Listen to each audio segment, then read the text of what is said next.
there you are, YouTube. Do subscribe if you're interested, but also no pressure.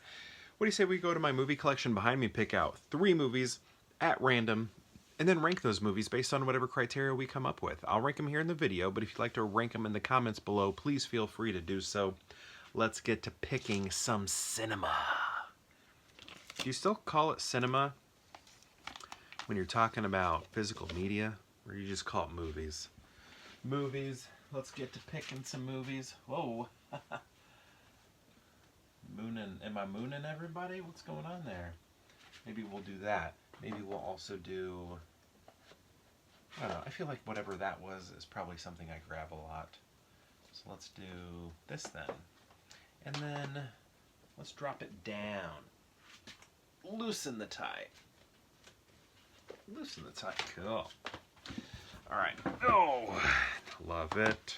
Love it. Love it. Wow. A lot of blue. And I'm wearing a blue shirt. Alright. With a tiger on it. You know, I saw a white tiger just the other day. A few of them. And if you want to see them too, just go back a few videos. I post a video every day. If you just go back a few from this one, you can see some white tigers. It was amazing. It was amazing. And it was at this rescue center that rescues exotic felines. And yeah, they're just doing great work over there, making sure they're taking in big cats that are in tough situations and giving them a place to thrive and live out their last days if they're hurt or something like that in a good way. Anyway, sorry, tangent. All right, here we go.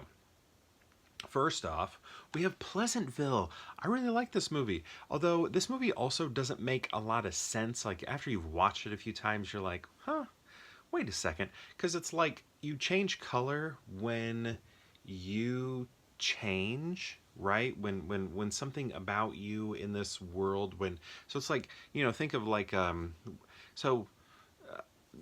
Tobey Maguire and Reese Witherspoon get sucked into this television show from like the 50s or early 60s, right? Think like Mayberry or Leave It to Beaver, you know, My Three Sons or whatever those shows are, right? And they get sucked into this perfect place, and it's in black and white. They get sucked into that TV show. So it's this perfect place. There's nothing wrong, and there's no like, it's extremely like idyllic, I guess you could say. But they come in, and Reese Witherspoon starts, you know, turning the place a little bit more worldly, like our world. She sleeps with Paul Walker in this movie, and then that starts making their world turn colors. So like the world starts turning colors. Maybe it's like if individuals change for good. I don't know. I'm just saying the rules that are established for people turning color from black and white does not fully make sense, because you have all these individuals who live in this idyllic town where they are causing no troubles or anything, and then they start turning mean. They start turning into jerks. They're book burning and stuff like that. They weren't doing that before on the show. So wouldn't that behavior where they're acting bad, burning books, yelling, creating segregation and things like that, wouldn't that turn them color because they are like adopting a different new way of thinking? I don't know. It's just a little bit confusing if you start to think about it a little bit too much. So don't. Just enjoy the movie for what it is, which is, the movie is still trying to say a lot.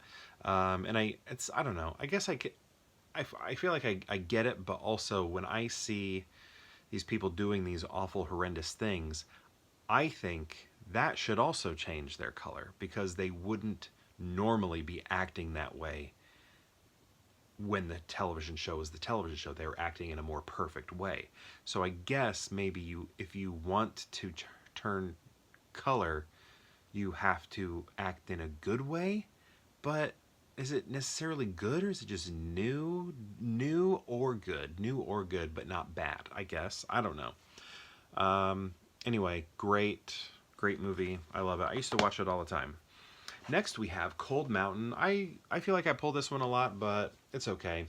The movie's good. I really do like this movie. It's very melodramatic. It has a lot of cool do you want to call them cameos? Because the actors who play these characters are really big, and whenever you're watching it, you're like, oh, you're Leonardo DiCaprio, in that meme from Once Upon a Time in Hollywood.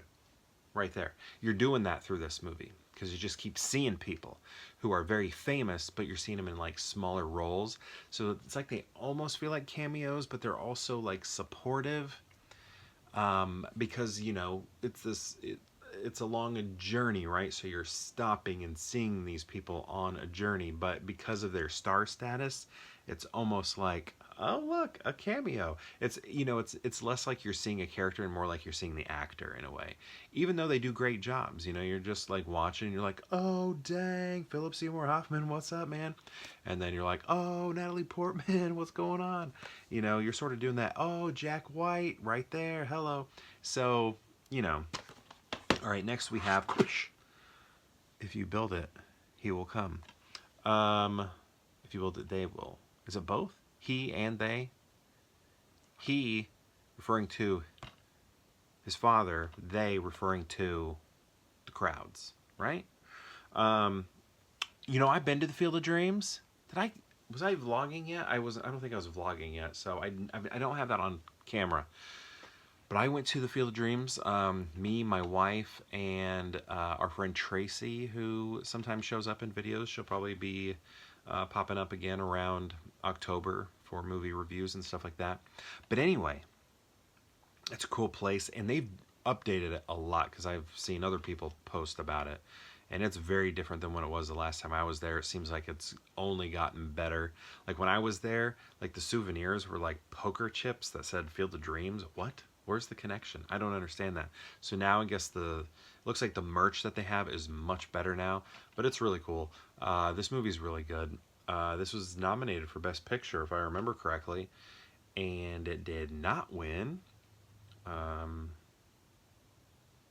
What else do I want to say about it? Ray Liotta, rest in peace. Amy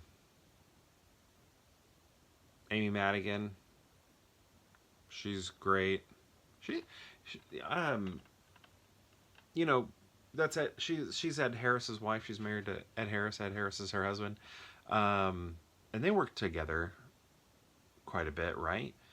I know, like, one of my favorite art movies is Pollock, and they're in that together. He directed her. She plays Peggy Guggenheim, and he plays Jackson Pollock. But anyway, my wife and I recreated the choking on the hot dog scene over by the benches when we went there. So, I don't know. I like it. And actually, I don't know what I'm going to do here.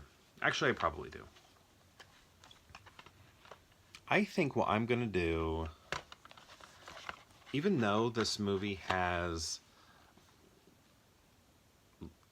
like rules that don't make sense, I'm still gonna put it at number one because I love it. I love watching old black and white television shows with my dad, like, the Andy Griffith Show. And I mean, that was probably the one we watched the most. I used to watch I Love Lucy with my grandparents. All sorts of shows with my grandparents, like Lassie, Dennis the Menace. I mean, all sorts. Nick at Night, but not only Nick at Night, because Lassie and Dennis the Menace, those black and white shows, were on regular Nickelodeon when I was a little kid. Like, that was part of the child programming, black and white shows in the 90s. They were showing these, early 90s, black and white television shows for kids. And I think that's cool, because it made it so that I'm willing to watch black and white shows. What was I going to say? I thought I had one more thing on this. Joan Allen and I went to the same university. And John Malkovich. Malkovich. And what else? I know I had one more thing to say about this, and it is, I don't know. Oh, that's it right there. Don Knotts is in this. Andy Griffith Show. Next, we're gonna go with The Field of Dreams. I just like I like it. I had Field of Dreams on VHS, and you know where I got it? Guess where I got it? McDonald's. I'm pretty sure that was a McDonald's purchase. Remember when you could hit up McDonald's, get a Big Mac and a film, right? I know we got Back to the Future from them, and I'm pretty sure our Field of Dreams came from them. I got those at my through my dad and stepmom is where those came from. And then Cold Mountain at the end. I like it, but I don't know when I'm looking. Like, I think Cold Mountain's probably been number one a lot in a lot of different other rankings I've done. But right now, this is what I'm feeling. I'm feeling Pleasantville, Field of Dreams, and Cold Mountain. But what are you feeling? That's my question today. Is have you seen these movies? And if so, what do you think of them? And if you've seen all three, how would you rank them? I'd love to know. Let me know in the comments below, and perhaps we'll see you tomorrow for more Pure Hangout.